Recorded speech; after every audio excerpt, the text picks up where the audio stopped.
ایک بات آپ نے کئی دفعہ سنی ہوگی، میرا بڑا دل کرتا ہے پھر سے اس کو دہراؤں۔ میں نے اسے سینکڑوں بار پڑھا ہے۔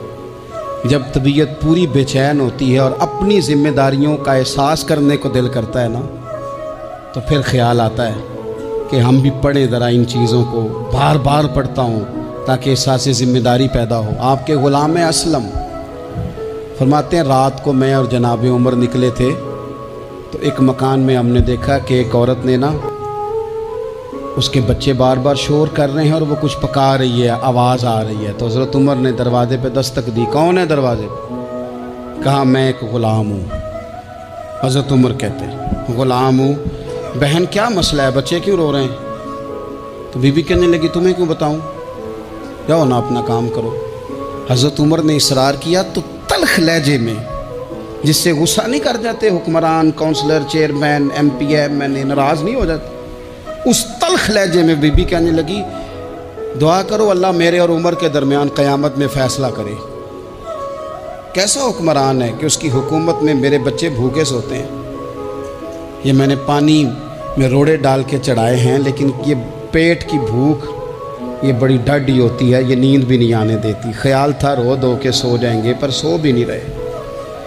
حضرت فاروق اعظم دوڑے گئے، گھر سے سامان، اناج، غلہ کندھے پہ رکھا۔ خادم کہتے میں نے کہا کہ مجھے دے دے۔